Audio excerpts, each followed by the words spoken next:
దేవుని కొరకు నువ్వు కనిపెట్టుకుని ఉండాలి. అనుదినము దేవుని ఆరాధించే బిడ్డగా ఉండాలి.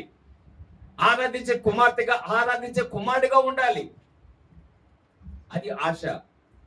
కానీ ఆ దేవుడి అది కలిగిన ఆశని మనం తీర్చగలుగుతున్నావా? ప్రభువా, నా ఆశ నువ్వు తీర్చయ్యా, ఆశ కలిగిన ప్రాణాన్ని తృప్తిపరిచయ్యా అంటాం. ఏమ్మా, మరి యేసయ్య కూడా ఆశపడుతున్నాడు. సమయానికి వస్తారేమో, ఆరాధిస్తారేమో, పరిపూర్ణంగా నన్ను స్తుతించుకుంటారేమో అని. ఆదివారం అనేది చాలా ప్రాముఖ్యతమైన రోజు మన విశ్వాస జీవితంలో. చాలా ప్రాముఖ్యమైన రోజు మన విశ్వాస జీవితంలో ఆదివారం. ఎందుకంటే ఆదివారం వచ్చిన వారు ఆత్మీయంగా వర్ధిల్లుతూ ఉంటారు. అందులో చాలా మంది వస్తారు, కానీ ఆత్మీయంగా వర్ధిల్లాలంటే ఆ దేవుడిపై నమ్మకము, విశ్వాసము కలిగి ఉండాలి. కనుక ప్రియ దేవుని బిడ్డలారా, ఈరోజు అంశం ఏంటంటే, అనుదినము నేను నిన్ను స్తుతించెదను. పలకండి అందరూ ఒక మాట. అనుదినము నేను నిన్ను స్తుతించెదను. చాలా మంది కామంగా ఉన్నారు, ఇష్టపడలేదా? చెప్పండి ఒకసారి. అనుదినము నేను నిన్ను స్తుతించెదను. Thank you, God bless you. Hallelujah. దేవుని మాట పలికిన వాళ్ళు ధన్యులు. చాలా మంచిది. ఇప్పుడే దేవుని బిడ్డరా, ఈ మాట పలుకుతుంది ఎవరు? దావీదు మహారాజు. ఈ మాట పలుకుతుంది ఎవరమ్మా? దావీదు మహారాజు. ఆయన రాజు, ఇశ్రాయేలు ప్రజలకి రాజుగా ఉన్నప్పుడే ఈ మాటను పలుకుతున్నాడు. ఏం తక్కువైన దానికి? ఏమన్నా తక్కువ ఉంటుందా రాజుకి? రాజులు తలుచుకుంటే దెబ్బలకు కొదవ అంటారు కదా. ఏమన్నా రాజుకి ఏమైనా తక్కువ ఉంటుందమ్మా? ఏమైనా తక్కువ ఉంటుందా? ఏమి తక్కువ ఉండదు. కానీ అలాంటి వాడే ఏమన్నాడు? అనుదినము నేను నిన్ను స్తుతించేదను. ఎంత గొప్ప ఆలోచన జ్ఞాపకం చేసుకుని. ఆయన రాజుగా ఉన్నప్పుడే కాదు, ఆయన రాజు కాకముందు ఆయన స్థితి ఏంటి? గొర్రెలు కాచుకునేవాడు. రాజు కాకముందు ఆయన స్థితి ఏ స్థితిలో ఉన్నాడు? గొర్రెలు కాచుకునే స్థితిలో ఉన్నాడు. గొర్రెలు కాచుకునేటప్పుడు చల్లగా ఏసీలాగా ఉంటుందా? ఎండ ఉంటుంది. ఏమా, పొలం పనులు చేసుకున్న వాళ్ళకి ఏముంటది? ఎండ ఉంటుంది, వాన ఉంటుంది. ఇంకా ఎండ వానలో వాళ్ళు పని చేసుకుంటూ ఉంటారు. దావీదు కూడా గొర్రెలు కాసుకునేటప్పుడు అది ఈజీ అనే పని కాదు. గొర్రెలు ఒక్కసారి ఉండవు. ఒక గొర్రె అడిపోతుంటే ఒక గొర్రె ఇటుపోతూ ఉంటే, లేదంటే వాటికి ఆహారం కనపడ్డప్పుడల్లా అటు ఉరకాలి, ఇటు ఉరకాలి. మళ్ళీ వాటిని ఏ విధంగా కుర్ర మొగం వచ్చి వాటిని వేటాడిదేమో అని కనిపెట్టుకొని ఉండాలి. చాలా కష్టతరమైన పని. దావీదు గొర్రెలు కాసుకునేటప్పుడు, మరి ఆయన గొర్రెలు కాసుకునేటప్పుడు చూడండి, ఒక చేతిలో ఏముంటది? కర్ర ఉంటది. అది దేవుడు ఆ గొర్రెలు కాసుకుంటున్న సమయంలో కూడా అంట ఆయన నిరంతరము అనుదినము దేవుని స్తుతించేవాడంట. అనుదినము దేవుని స్తుతించేవాడు. అందుకే ఆయన ఇశ్రాయేలు ప్రజలకి రాజుగా నియమింపబడ్డాడు. దేవుని స్తోత్రం. హల్లెలూయా. రాజు, ఇశ్రాయేలు ప్రజలకి రాజుగా గొర్రెలు కాచుకుంటున్న దావీదుని తీసుకెళ్లి చూడండి రాజుగా నియమించాడండి. ఆయన యొక్క ఆ గొర్రెలు కాచుకుంటున్న ఆ కర్రే రాజదండనగా మార్చాడు దేవుడు. హల్లెలూయా, హల్లెలూయా. దేవుని అనుదినము ఆరాధించే బిడ్డలకి దేవుడు తన మహోన్నతమైన కృప ద్వారా సమస్తము అనుగ్రహిస్తాడు. ఆయన గొర్రెలు కాచుకునే కర్రే ఆయన రాజదండగా మార్చాడండి దేవుడు. ఆయన గొర్రెలు కాచుకున్నప్పుడు ఎండగా ఆ తలపాకు చూసుకున్న ఆ తలపాకుని ఆయన రాజ కిరీటంగా మార్చాడు దేవుడు. హల్లెలూయా. అనుదినము దేవుని స్తుతించినప్పుడు, దేవుడు అనుదినము ఆశ కలిగి దేవుని యొక్క నామాన్ని స్తుతిస్తే, దేవుని యొక్క నామాన్ని మహిమపరచగలిగితే అనుదినం అండి. మనం ఒక్కరోజే ఆదివారం చాలా కష్టపడిపోతున్నాం. ఆదివారం ఒక్కరోజే మనము చాలా కష్టపడిపోతున్నాం. ఒక సమర్పణ. స్తుతించడం అంటే ఏంటి అమ్మా? స్తుతించడం అంటే సమర్పించుకోవటం. నేను ఈరోజు ఆదివారము ఒక సమర్పణ మనలో ఉండాలి. ఆరాధించుకోవడానికి, దేవుని యొక్క నామాన్ని మహిమపరచడానికి నువ్వు దేవునికి సమర్పించుకున్న వాడిగా ఉండాలి. దావీదు సమర్పించుకున్నాడు కాబట్టి ఆయన గొర్రెలు కాచుకున్నాడు. మంచి బట్టలు, ఇత్తిరి బట్టలు వేసుకొని పోతారా ఏమ్మా? మరి ఆ చినిగిన బట్టలు, మార్చిపోయిన బట్టలు, ఒక్కోసారి అడవిలోకి వెళ్తే లేకపోతే పొలంలోకి వెళ్తే వాడు రావటానికి 2 రోజులు పట్టడు, 3 రోజులు పట్టొచ్చు. మార్చిపోయిన బట్టలతో, అదే బట్టలతో ఉండగలగాలి. కానీ దేవుణ్ణి స్తుతించాడు. ఆ బట్టలు తీసేసి రాజవస్త్రములు ధరించాడు దేవుడు. హల్లెలూయా. ఈ రోజు ఎంత గొప్ప మన ముందు జరుగుతున్న, ఇదిగో మనకంటే దావీదు ఎంతగా ఆయన అడ్వాన్స్డ్ గా దేవుని యొక్క నామాన్ని స్తుతించాడు. ఆయన అందుకే ఉన్నతమైన స్థితిలో దేవుడు అది ఉంచాడు. మరి మనము ఏ స్థితిలో ఉన్నాం? మనం ఆరాధించే స్థితిలో ఉన్నాం. అన్ని కావాలి మనకి. చెప్పండి, నాకు అన్ని ఉన్నాయండి, ఆ రాజుకే ఉన్నాయండి, రాజు కంటే నాకు ఇంకా ఎక్కువగా ఉందని అనుకుంటే అసలు మనకి ఇంకా దేవుడు అవసరం లేదేమో. అలా అన్ని మనకి సమస్తం సమకూర్చి ఉన్నాయా? మనం ఏ కష్టాలు, మనకి కష్టాలు లేవా? శ్రమలు లేవా? సోదలు లేవా? బాధలు లేవా? ఉన్నాయి. ఎందుకు మనం పోగొట్టుకోలేకపోతున్నాం అంటే పరిపూర్ణత మనలో లేదు. ప్రియ దేవుని బిడ్డలారా, దావీదు అంటున్నాడు, ఏమన్నాడు? 145 దావీదు కీర్తన 2వ అధ్యాయం, 145వ కీర్తన 2వ అధ్యాయం చదువుకుందాం త్వరగా. అనుదినము అబ్బా, ఎంత గొప్ప మాట అండి. ఈ మాట పలుకుతుంటేనే మన హృదయము పులకరించిపోవాలి. దావీదు ఆ పలుకుతున్న మాటనే, దావీదు ఉన్నతమైన స్థితిలో ఉండటానికి కారణము ఇదిగో దేవాది దేవుడైన సర్వశక్తి గల దేవుడు, మహోన్నతమైన దేవుడు అనుదినము నేను నిన్ను స్తుతించుతున్నానయ్యా. అనుదినము దేవుని యొక్క సన్నిధిలో ఆయన ప్రతి దినము ఆయన స్తుతించేవాడు, ఆరాధించు. లేచిన వెంటనే ఆయన ఆరాధన స్టార్ట్ అయింది. ఆయన మొట్టమొదటిగా, ఎంతమంది ఈరోజు మనము లేచిన వెంటనే బైబిల్ చదువుకునే వారు ఉన్నారు? చెప్పండి, ఉన్నారా? లేచిన వెంటనే మోకరించే వాళ్ళు ఉన్నారా? చీపురు పట్టుకునే వాళ్ళు ఎక్కువ ఉన్నారు. ఏమా, చీపురు పట్టుకుంటా లేచిన వెంటనే అమ్మలు ఎక్కువ ఉన్నారు కదా. ఏం పట్టుకుంటారు? ఏమనంటే సమయం సాల్దేమో, సమయం అయిపోతుంది, గబగబా ఇల్లు ఉడుచుకోవాలి, వండుకోవాలి. లేచిన వెంటనే కిచెన్లోకి వెళ్ళే వాళ్ళు ఉన్నారు చాలా మంది. మనలో లేచిన వెంటనే సమయం సరిపోకపోతే 1 గంట ముందు ఏమైంది? దేవుని సన్నిధిలో నువ్వు దేవుని స్తుతించు అనుదినము. దావీదుకి ఇచ్చిన దీవెనలు నీకు ఇవ్వడా దేవుడు? దేవునికి స్తోత్రం, హల్లెలూయా. దావీదుకి ఇచ్చిన దీవెనలు నీకు ఇవ్వడా? దావీదుకి ఇచ్చిన ఉన్నతమైన స్థితి మనకి ఇవ్వడా? మనకు అవన్నీ అవసరం లేదు, కానీ అది కావాలి. ఏది కావాలి? బాధ అనిపిస్తుందమ్మా ఆరాధించడానికి. ఒకసారి పాటల టైంలో ఎవరు ఉండట్లేదు, బాధ.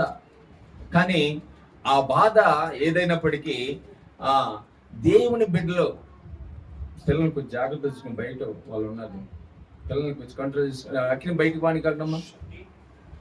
కూర్చొని బాబు. నేమంటున్నామా? అనుదినము నేను నిన్ను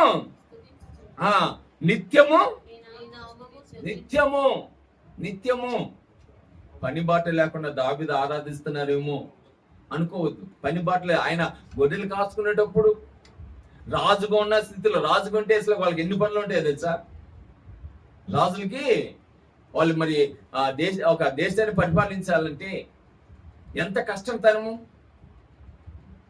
కానీ ఆయన అనుదినము ఆరాధించడానికి ఆయన ఇష్టపడుతున్నాడు. ఈరోజు మనము కూడా ఉన్నతమైన స్థితిలో ఉన్నారంటే ఒకటే ఒక ఆలోచన, దేవుని ఆరాధించండి అనుదినము. అవకాశం వచ్చినప్పుడు, ఒక ఆదివారమే కాదు, దేవుని యొక్క ఏర్పాటులో ఆత్మస్వరూపమైన దేవుడు ఏర్పాటు చేసిన సంఘ ఆరాధనలో అనుదినము దేవుని యొక్క నామాన్ని స్తుతించడానికి నీకు అవకాశం వచ్చినప్పుడు ఆరాధించండి అంతే. నీ పనులు పక్కన పెట్టే, ఆరాధించాల్సిన సమయంలో వాటిని పక్కన పెట్టేసి, నిలోక సంబంధమైన పనులు పక్కన పెట్టేసేయండి.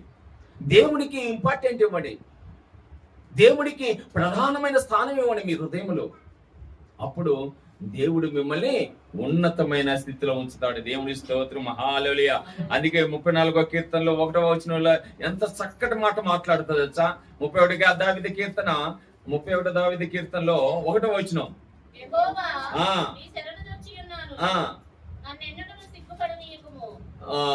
34:1 అమ్మా. నేనెల్లప్పుడు యెహోవాను నేనెల్లప్పుడు. అది ఆశ అంటే అద్దమ్మా. ఆ ఆశ కలిగి ఉండు. ఆత్మీయ జీవితం కొరకు ఆశ కలిగి ఉండు. నీకు ఈ లోక సంబంధమైన ఇస్తాడు దేవుడు. హల్లెలూయా. లోక సంబంధమైన అన్ని ఇస్తాడమ్మా నీకు. నేను నమ్మితే దేవుని స్తోత్రం చెల్లిద్దా. హల్లెలూయా.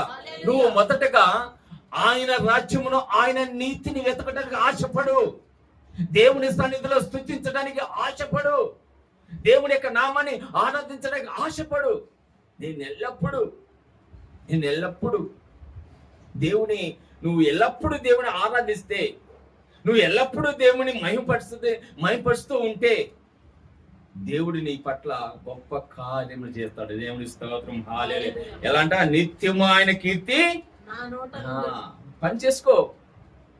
పని చేసుకుంటున్నా కానీ నేను ఎల్లప్పుడు. ఇందాక పాట పాడుకున్నా. ఏ పాట పాడినావు మమత? మొదట పాట, దేవుని స్తుతించుడి అంత కలిసి, దేవుని స్తుతించుడి అప్పుడు దేవుని స్తుతించుడి, దేవుని స్తుతించుడి ఎల్లప్పుడు దేవుని స్తుతించుడి. ఆయన పరిశుద్ధ ఆలయమందు, ఆయన సన్నిధిలో, ఆయన సన్నిధిలో ఎల్లప్పుడు దేవుని స్తుతించుడి. ఏ పాట పాడుతున్నాం? దేవుని స్తుతించుడి అప్పుడప్పుడు. ఏమ్మా? దేవుని స్తుతించుడి అప్పుడప్పుడు. అంతేనా? అప్పుడప్పుడు కదమ్మా మనం స్థుతించేది. ఎల్లప్పుడు ఎందుకు? అది తీసేద్దాం మనం. ఎప్పుడెప్పుడు? అప్పుడప్పుడు. ఎప్పుడెప్పుడు? నాకు పని లేనప్పుడు. ఏమ్మా? నాకు పని లేనప్పుడు అప్పుడప్పుడు వస్తాను. ప్రెజెంట్ ఎస్ఆర్ మా కాలేజీలో చాలా మంది ఎగ్జామ్ టైంలో వస్తారు పిల్లలు. ఎగ్జామ్ టైంలో వచ్చి కనబడుతూ ఉంటారు. ఇది కొత్త ఈ రోజే జాయిన్ అయింది అనుకుంటాం. అలాగనే అప్పుడప్పుడు మనకి ఏ పని లేనప్పుడు దేవుడి పని ఉంటే చాలు, ఆరాధించే పని, స్తుతించే కదా. అప్పుడప్పుడు అండి. అలా ఉండొద్దు. సమర్పణ అంటే ఏంటి? సమర్పణ. ఇప్పుడు నవీన్ కాలేజీకి వెళ్తుండే, అప్పుడప్పుడు వెళ్తే పాస్ అవుతాడా? ఫుల్ మార్కులు వేస్తారు. వాళ్ళు మంచి సార్లు అంట. పాప శోభ కాలేజీ పంపేదిగా. ఏమ్మా? ఫుల్ దీనిలో ఫుల్ మార్కులు. అప్పుడప్పుడు కాదు, ఎల్లప్పుడు సంఘము కార్యక్రమంలో ఉన్న అప్పుడల్లా మనము ఆరాధించుకోవాలి. సంఘ ఆరాధనలు ఉన్నప్పుడల్లా మనము స్తుతించుకోవాలి. అప్పుడు దేవుడు నిన్ను ఉన్నతమైన స్థితిలో ఉంచుతాడు. దేవుని స్తోత్రం, హల్లెలూయా. దావీదు ఉంచినట్లుగా దేవుడు. అందుకే 42వ కీర్తనలో 1వ వచనంలో కూడా మనం చూస్తే 42వ కీర్తన 1వ వచనం 42:1.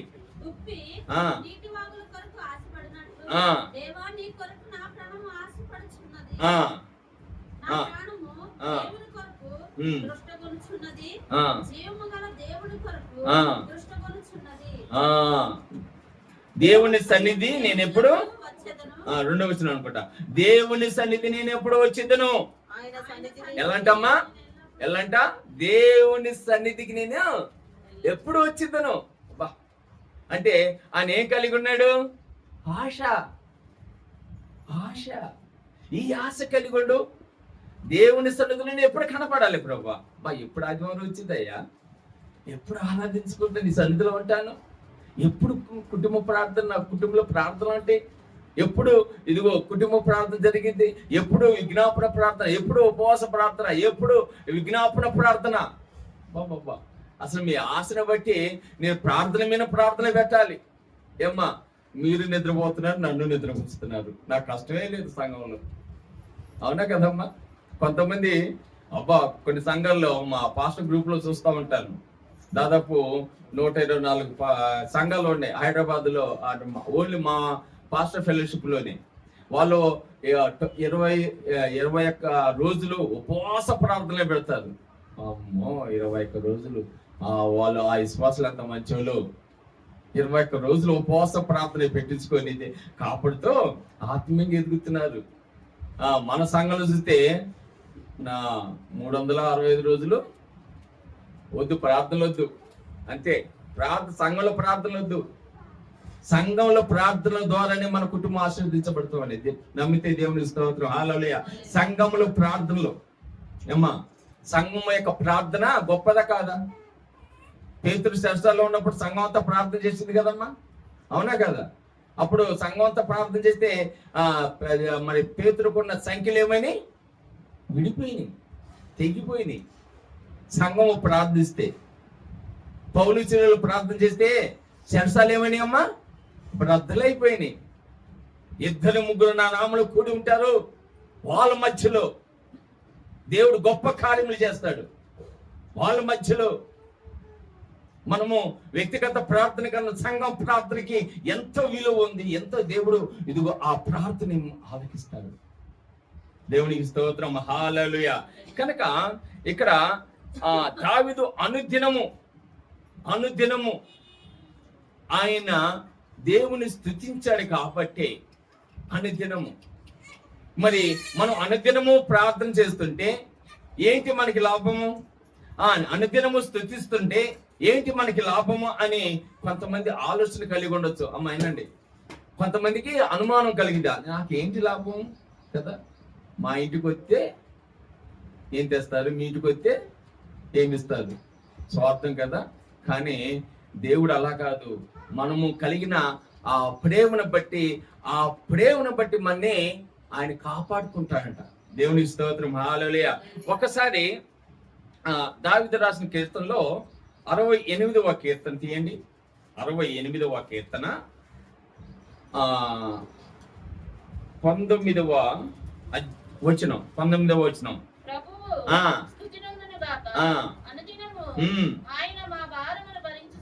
దేవునికి స్తోత్రం. హల్లెలూయా, హల్లెలూయా, హల్లెలూయా. నువ్వు అనుదినము స్తుతిస్తే, దేవుని యొక్క నామాన్ని స్తుతించగలిగితే, అనుదినము దేవుని ఆరాధించి స్తుతించగలిగితే అనుదినము నిన్ను కాపాడుతాడట. హల్లెలూయా. ఇక్కడ ఏమంటున్నామా? అనుదినము ఆయన మా భారమును అనుదినము. ఎందుకు మనము అనుదినము దేవుని ఆరాధించాలి అంటే, అనుదినము మన భారము ఆయన భరించాలి. అర్థమవుతుందమ్మా? అనుదినము ఆయన మన భారాన్ని ఏం చేస్తా అన్నాడు? భరించుతున్నాడు మన భారాన్ని. అర్థమవుతుందమ్మా? అనుదినము దేవుని యొక్క ఆ నువ్వు సన్నిధిలో అనుదినము ఆరాధించడానికి ఇష్టపడినప్పుడు, దేవుని యొక్క నామాన్ని అనుదినము నువ్వు ఆరాధించడానికి, స్తుతించడానికి నువ్వు ఇష్టపడినప్పుడు, ఆయన సన్నిధిని స్తుతించినప్పుడు, ఇదిగో అనుదినము నీ భారము కూడా ఆయన భరించేవాడిగా ఉన్నాడు. దేవుని స్తోత్రం. హల్లెలూయా. అనుదినము ఆయన ఎవరమైనా దేవుడు మన యేసయ్య. ఆయన అంటే ఏంటి? పెళ్ళైన స్త్రీలైన వారు ఏమంటారమ్మా? భర్తని ఆయన అంటారు కదా, అంటారా కదమ్మా? ఆయన ఎవరిని వస్తే మా ఆయన అక్కడ ఉన్నాడండి అంటారా లేదా? అంటే ఏంటి? భరించేవాడిని ఏమంటారు? భర్త. మన భారములు భరించేవాడు యేసయ్య. ఆయన మా భారము భరించుతున్నాడు. దేవుని స్తోత్రం. హల్లెలూయా. మన భారమును భరించేవాడమ్మా. నీకు ఏదైనా కష్టం వచ్చిందనుకో, నీకు ఏదైనా శ్రమ వచ్చిందనుకో, ఏదైనా ప్రమాదం వచ్చిందనుకో, ఆయన నిన్ను కాపాడేవాడు. భరించేవాడు అంటే ఏంటి? కాపాడేవాడు. దేవుని స్తోత్రం, హల్లెలూయా. నువ్వు అనుదినము దేవుని సన్నిధిలో లేకుండా, అనుదినము దేవుని మహిమపరచకుండా, అనుదినము ఆయన నామాన్ని ఆరాధించకుండా, స్తుతించకుండా నీ ఇష్టసరమైన జీవితం జీవిస్తే అనుదినము ఆయన యాక్చువల్గా ఆయన అనుదినము మనని కాపాడాలంటే మనము కూడా అనుదినము దేవునిలో ఎదుగుతూ ఉండాలి, ఆరాధిస్తూ ఉండాలి. అది దేవుడి బిడ్డలుగా మనం చేయాల్సిన పని. బాబు కూర్చున్నాం, కూర్చోబెట్టడమ్మ పిల్లల్ని, తిరగనే కాకుండా డిస్టర్బ్ చేసి. అనుదినము ఇక్కడ ఏమంటాడు? అనుదినము నువ్వు ఆరాధించితే ఇక్కడ దేవుడు నిన్ను అనుదినము ఆయన మన భారమును భరిస్తాడు. చాలా మంది ఏమనుకుంటాడు, చాలా మంది ప్రమాదాలు జరుగుతూ ఉంటాయి కదా, అక్కడ మనం చాలా మంది సాక్ష్యాలు చెబుతూ ఉంటారు. నాకు ఈ ప్రమాదం నుంచి ముఖ్యంగా నేను చెప్తా ఉంటాను, ఎందుకంటే వాడు ఎప్పుడు నన్ను పడగొట్టాలని సాతాను చూస్తూ ఉంటాడు. మరి దేవుడు మాత్రం విడిచిపెట్టాడు. ఇప్పుడు సాతానికి మనకి మధ్యలో ఎవరు ఉంటారు? దేవుడు ఉంటారు. సాతానేమో మనని పడగొట్టాలని, దేవుడేమో ఆపాలని కదా. ఇప్పుడు మనం వెళ్తుంటే మనం మంచిగా సంతోషంగా ఆనందంగా మనం ఎక్కడికి వెళ్తున్నాం అనుకో, ఆ ప్రయాణం చెడగొట్టాలి. చాలా మంది తృప్తిలో తప్పిందండి మాకు ప్రమాదం. బొంద కాదు, తప్పింది కాదు, తప్పించాడు. ఏమ్మా, తప్పింది కాదు. ఎవరు తప్పించాడు? దేవుడు తప్పించాడు మనకి ప్రమాదం నుంచి. ఎంటిక వాసన మందం, ఎంటిక వాసన అంటే కొంచెంలో తప్పిపోయిందండి, తృప్తిలో తప్పిందండి అంటా ఉంటాం. తప్పించాడు నా దేవుడు. మనకు ప్రమాదం జరిగినప్పుడు అదే అనాలి, తప్పించాడు మాకు ఆ ప్రమాదం. ఆ భయంకరమైన ప్రమాదం నీకు తెలియకపోవచ్చు, కానీ ఆ దేవుడు తప్పించకపోతే ఎంత గొప్ప ప్రమాదం అయ్యేదో. దేవుడు తప్పించాడు కాబట్టే నిన్ను దేవుడు ఇదిగో ఈ స్థితిలో దేవుడు సన్నిధిలో నువ్వు ఉండగలుగుతున్నావు. దేవునికి స్తోత్రం, హల్లెలూయా. అందుకే అనుదినము ఆయన కాపాడకపోతే, అనుదినము కంటిరెప్పవలి కాపాడుకోపోతే, అనుదినము నిన్ను బలమైన రెక్కల చాటున భద్రపరచుకోకపోతే మనకు జీవితం ఉండదండి. అనుదినము దేవుని యొక్క సన్నిధిలో ఎవరైతే ఆరాధిస్తారో, అనుదినము దేవుని యొక్క నామాన్ని స్తుతిస్తుంటారో వాళ్ళు వాళ్ళ దీవులు ఎలా ఉంటాయంటే, దావీదు ఉన్నతమైన స్థితిలో రాజుగా, మహారాజుగా ఇశ్రాయేల్ ప్రజలకి ఇదిగో సింహాసనంలో ఆ దావీదు ఇచ్చాడు. ఈ రోజు నిన్ను కూడా ఆ దావీదు ఆ స్థితిలో ఉంచడానికి ఇష్టపడుతూ, అంతేకాదు నిన్ను కాపాడుకుంటాడంట. నీ భారములు తాను భరిస్తాడు. నీ కష్టము, నీకు ఏ కష్టం వచ్చినా సదాకాలం నేను తోడుగా ఉంటానంటాడు. ఆ కష్టం నుంచి నీ కలిగి ఆ దుఃఖమును తప్పించి ఆ దుఃఖమును సంతోషంగా మారుస్తాడు. నమ్మితే దేవుని స్తోత్రం, హల్లెలూయా. దుఃఖమును నాట్యముగా మారుస్తా అంటాడు దేవుడు. వేదనకు బదులు, బూడిదకు బదులు పూదండగా మారుస్తా అంటాడు దేవుడు. నీకు తెలీదు, ఆ సాతానుడు ఏదైతే వీళ్ళెక్కి పెట్టున్నప్పటికీ ఇదిగో దేవుడు అడ్డుగా వచ్చి ఆ ప్రమాదాన్ని తప్పిస్తా. అనుదినము కట్టినపోవాలి కాపాడుకుంటాడు మన దేవుడు. అనుదినము దేవుడు కాపాడకపోతే, ముఖ్యంగా దేవుని బిడ్డలైన మనకి శత్రువు అయిన వాడు చాలా బలాజ్యుడు. వాడు మన శక్తి సాలదు, వాడు అందులో వాడు కనపడి మన ఎదుటగా ఉండి పోరాడలేడు. వాడి కంటికి కనపడకుండా మన దెబ్బ కొట్టాలని చూస్తున్నప్పటికీ దేవుడు కూడా ఏం చేస్తాడు? కాపాడుతూ ఉంటాడు. శ్రమలు వచ్చినాయి, అందుకే కొన్ని మనం సాక్ష్యం చెప్తూ ఉంటాం. కష్టం నుంచి దేవుడు తప్పించాడు. ఆ కష్టము ఆ సాతాను పెట్టినప్పటికీ ఆ కష్టం నుంచి కాపాడేది దేవుడు. దేవుని స్తోత్రం, హల్లెలూయా. కనుక అనుదినము ఏం చేస్తాడంటమ్మా? అందుకే మన భక్తి కూడా ఒక్కరోజే ఉండకూడదు, నిరంతరం ఉండాలి. భక్తి అనేది పెరుగుతూనే ఉండాలి. భక్తి అనేది ఎలా ఉండాలమ్మా? అనుదినము పెరుగుతూనే ఉండాలి. అనుదినము మన భక్తి మనం పెంచుకుంటూ ఉంటే, మన భక్తిని పెంచుకుంటూ ఉంటే ఎలా ఉంటుంది? ఇందాక మనం 52వ దావీదు కీర్తనలో ఒక మాట చదువుకున్నాం కదా. 52వ దావీదు కీర్తన, 52వ దావీదు కీర్తనలో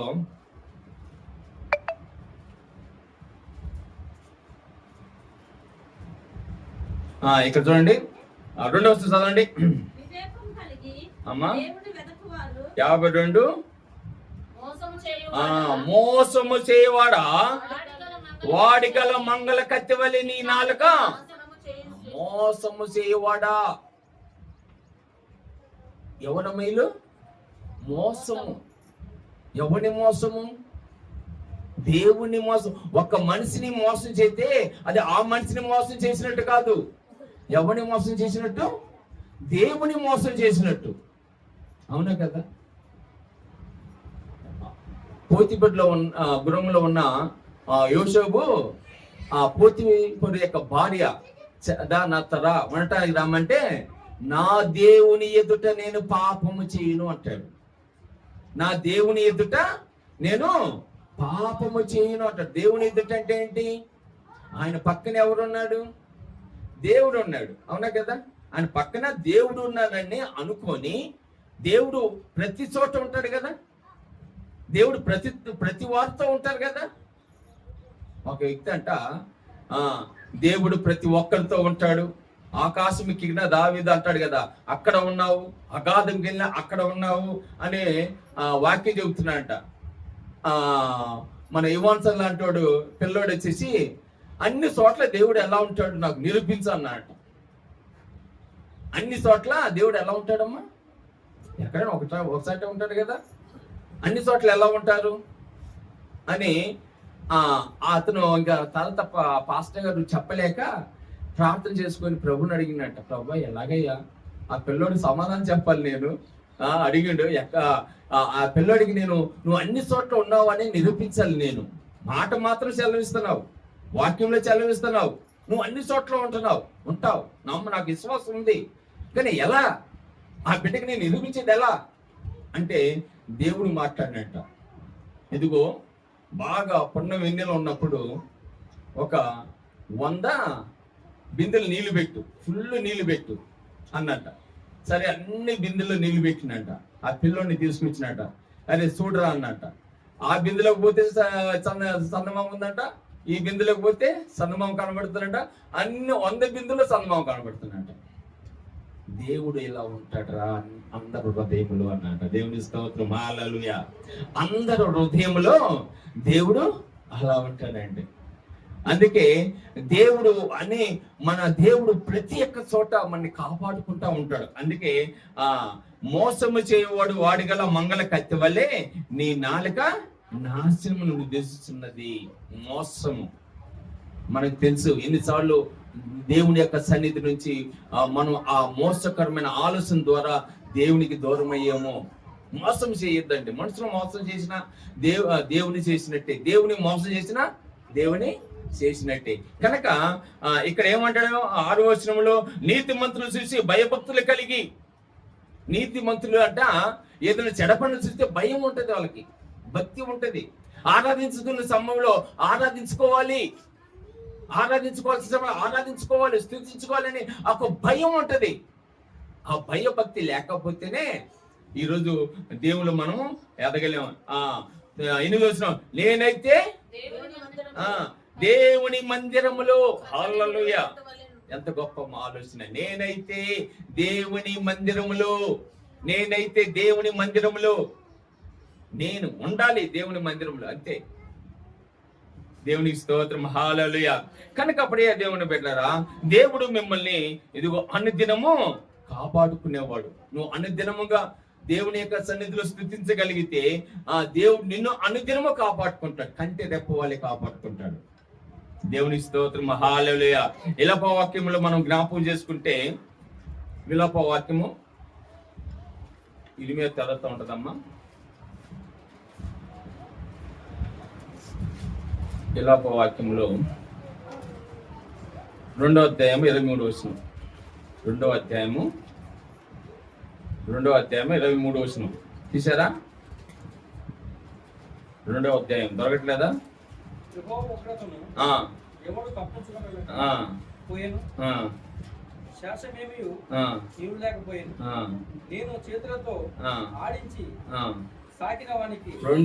విలాప వాక్యములు 3వ అధ్యాయము 23వ వచనం. 3వ అధ్యాయము అనుదినము. అది రండి.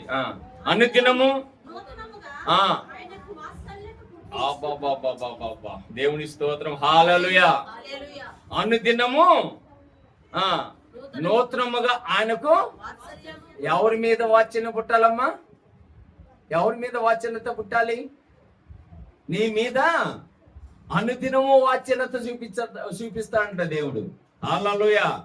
అనుదినము నూతనముగా ఆయనకు వాత్సల్యత పుట్టుచున్నది. నిన్ను చూస్తే బా నిజంగా విశ్వాసులండి వీళ్ళు, నిజంగా నమ్మకస్తులండి వీళ్ళు, వీళ్ళండి విశ్వాసులు అంటే దేవుడి కొరకు ప్రాణం పెడతారండి. ప్రాణం ఇచ్చిన యేసయ్య కొరకు ప్రాణం పెడతారు అని మనకి కలగాలంటే ఎదుటి మనిషికి ఆ వాత్సల్యత పుట్టాలంటే నీ యొక్క ప్రవర్తన ద్వారా, నీ యొక్క విశ్వాసం ద్వారా, ఆత్మీయ విశ్వాసం ద్వారా ఒక మనిషికి వాత్సల్యత పుడితే దానికంటే ఇంకా బహుగా నీ మీద వాత్సల్యత చూపిస్తాడు నూతనముగా. అమ్మ ఏనండి, రేపు కొంచెం మాట్లాడుతుంది చూడండి. ఏం పుట్టిస్తాడమ్మా దేవుడు నీ మీద? ఏం పుట్టిస్తాడంట? నూతనంగా, అది కూడా కొత్తగా.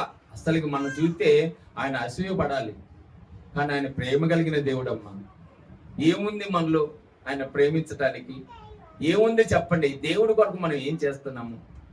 ఆదివారము సమయమే పాటించలేకపోతున్నాము, ఆదివారం సమర్పణించుకోలేకపోతున్నాము. ఏముంది మనలో? ఏముంది మనలో? ఒకసారి ఆలోచన చేసుకుని ఆయన అనుదినము నూతనముగా ఆయనకు వాత్సల్యత కలుగుతుందని మనం చూసి ఇంతలోనే అంత ప్రేమ పుడుతుందంటే ఇంకా నమ్మకంగా ఉంటే ఎంతగా నూతనంగా మన ప్రేమిస్తూ ఉంటాడు, తన ప్రేమ కురిపిస్తూ ఉంటాడు, వాత్సల్యత చూపిస్తూ ఉంటాడు. దేవునికి స్తోత్రం. హల్లెలూయా. ఆ విధంగా అనుదినము నిన్ను చూసి దేవుడికి ఏం పుట్టాలి?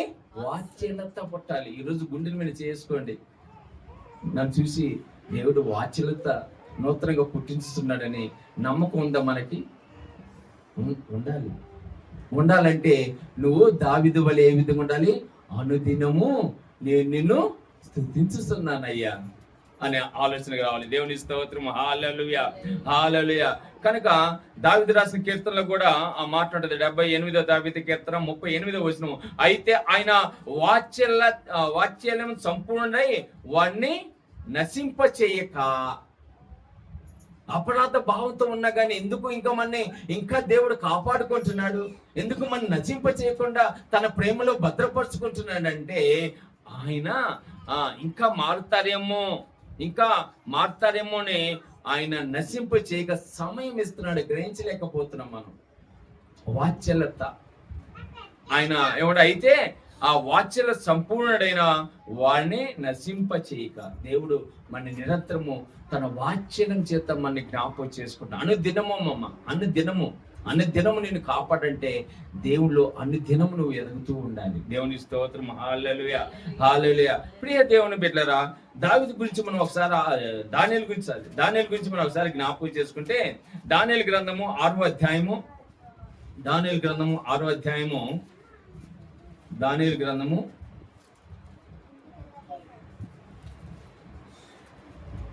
అధ్యాయము 10వ వచనం తీయండి. 10వ వచనమ్మా. రాజునగును అతని అధిపతులు జరిగిన సంగతిని ఇట్టి శాసనము దానియేలును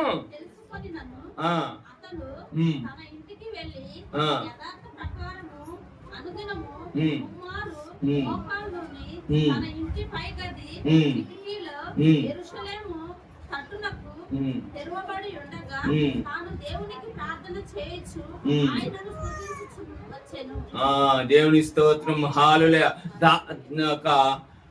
దానియేలు ప్రార్థన ఎలా ఉందట? అనుదినము ముమ్మారు.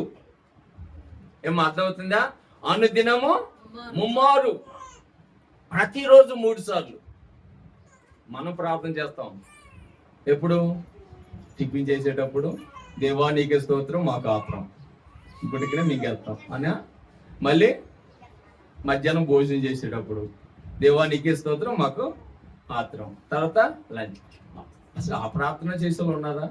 డౌటే నాకు. చిన్న చిన్న ప్రార్థనలు అయ్యి నీకే స్తోత్రం నాయన ఈ ఆహారం ఇచ్చినందుకు కదా. ఉన్నారా? అసలు ముమ్మారు ప్రార్థన చేసేవారు దేవునికి. ముమ్మారు 3 సార్లు ప్రార్థన చేసేవారు. పొద్దున, సాయంత్రం, అంటే టిఫిన్ చేసేది మధ్యాహ్నం భోజనప్పుడు, సాయంత్రం భోజనప్పుడు కాదండి. ముమ్మారు నిజంగా ప్రార్థన చేయటం. కనీసం 2 సార్లు. సరే దానిలాగా మనం 3 సార్లు ప్రార్థన చేయలేకపోతున్నామేమో.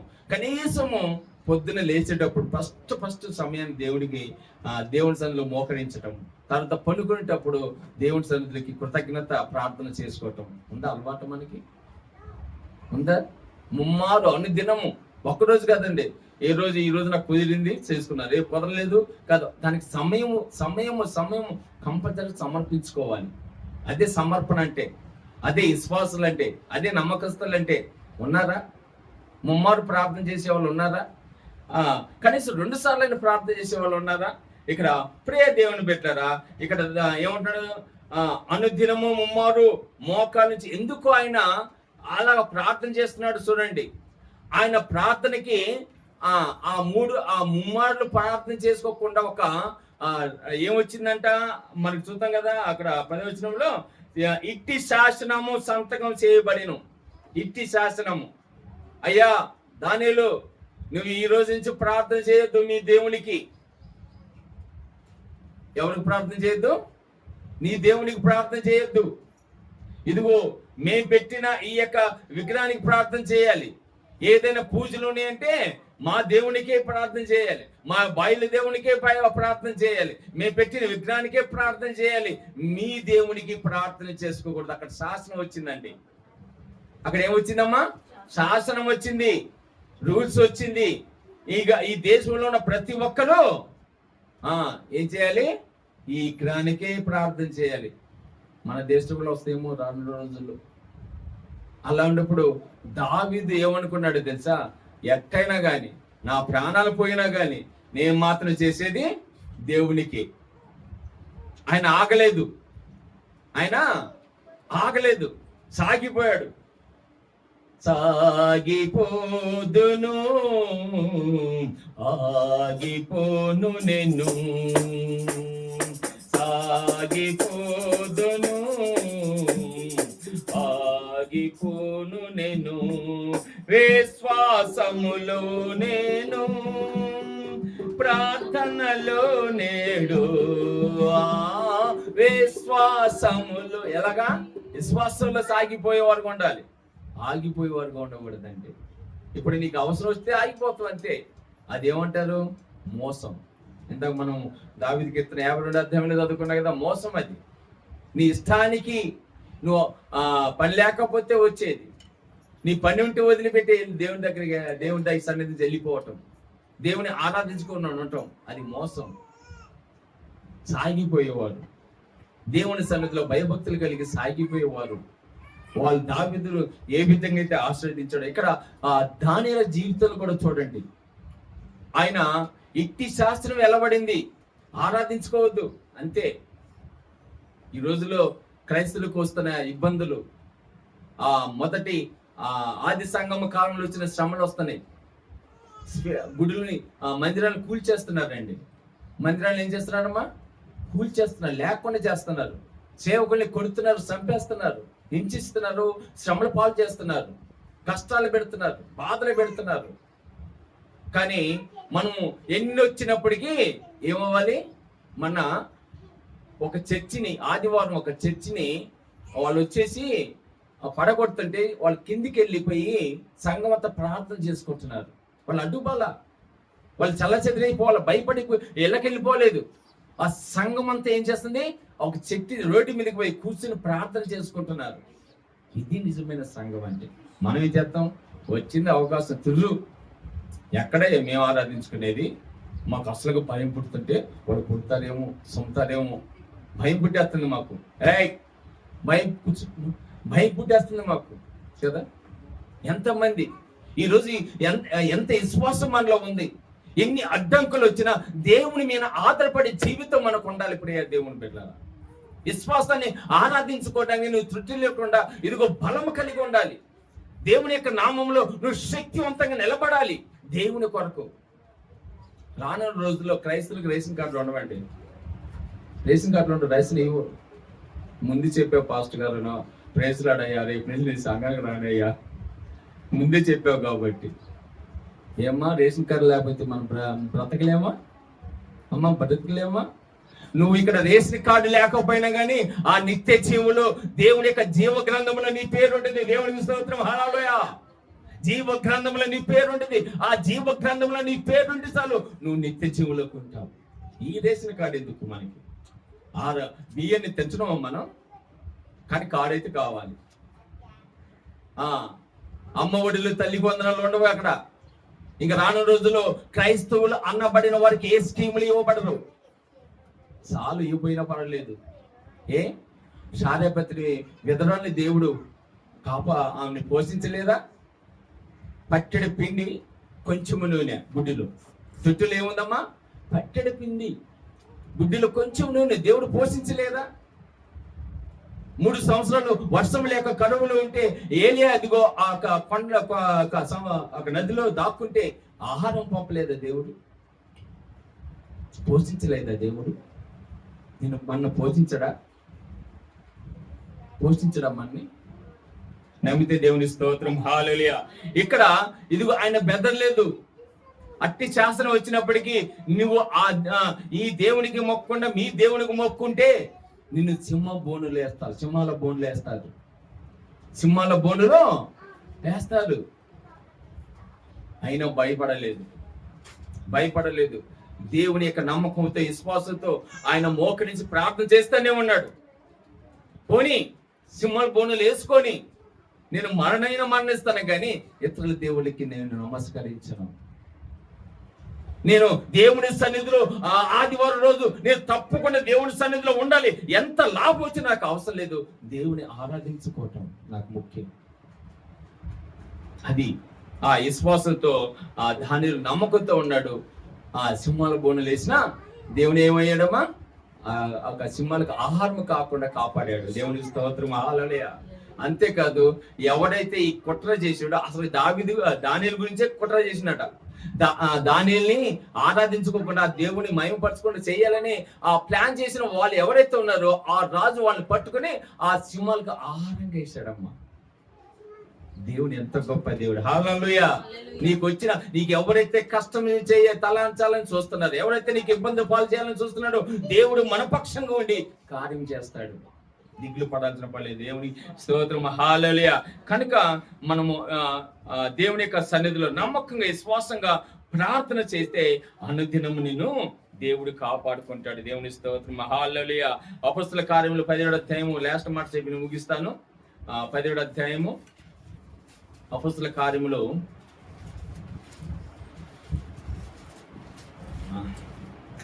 17వ అధ్యాయము 11వ వచనం చదవనమ్మా. 17, 11. తెస్సలోనికలో ఉన్న వారికంటే గనులై ఉండేది కనుక ఆసక్తితో వాక్యమును అంగీకరించి పౌలును సీలయు చెప్పిన సంగతులు అలాగునున్నవో లేవో అని ప్రతిదినము లేఖనములు పరిశోధించవచ్చిరి. ఈ సంఘము అమ్మ, ఏ సంఘం ఇది? ఈ సంఘము బెరాయిలో ఉన్న సంఘము. వాళ్ళు ప్రతిరోజు లేఖనములు ఎలా చేస్తారంట? పరిశోధిస్తారంట. ఇంకా నిజమండి, దేవుడు ఎంత గొప్పవాడు అంటే, చాలా మందికి ఆ రోజుల్లో అంటే మాకు చదవటం రాదండి అని చాలా మంది చెప్పేవారు కదా. ఈ రోజుల్లో అవసరం లేదు, సెల్ ఫోన్లు ఉంటే చాలు, వాక్యం పెట్టుకో, దేవుడు నీతో మాట్లాడతాడు. దేవుని స్తోత్రం, హల్లెలూయా. సెల్ ఫోన్లు కూడా దేవుడు ఏర్పాటు చేశాడు. దాన్ని మనం ఏ విధంగా యూజ్ చేసుకోకూడదు. వాక్యం దేవుని పనులకు మాత్రం యూజ్ చేసుకోండి. ఇచ్చిన ఆ టెక్నాలజీని దేవుడి కొరకు ఉపయోగించండి. ఇక్కడ ఏమంటున్నాడు చూడండి, ఇక్కడ మీరు తెస్సలోనికలో ఉన్న వాటికంటే గనులై ఉండ్రి. ఈ మాట పలుకుతుంది ఏమంటే పౌలు చీలను పలుకుతున్న మాట. 10వ వచనంలో ఉంటుంది పైన, పౌలును చీలను బెరియాకు పంపించిరి. ఎక్కడ పంపించారంట? బెరియాకు పంపించిరి. అక్కడ మీరు తెస్సలోనికలో ఉన్న వారికంటే గనులై ఉండ్రి. ఆ సంగతి ఇందాక చెప్పా కదా, మనకంటే చాలా మంది ప్రార్థన మీద ప్రార్థన చేసుకుంటున్నారు. చివరి దశలో ఉన్నామండి. మనము దేవుని యొక్క అంత్యకాల సమయంలో మనం ఉన్నప్పుడు, ఆ యొక్క ఉగ్రత దినములు రాకముందే మనం మనసు మార్చుకొని దేవుని ఎదుట కన్నీళ్లు విడుస్తూ ప్రార్థనలు ఎక్కువ గడపాలి. కానీ ఆ ప్రార్థన ఇదిగో మనం కోల్పోతున్నాం. అనుదినం ప్రార్థన మనం కోల్పోతున్నాం.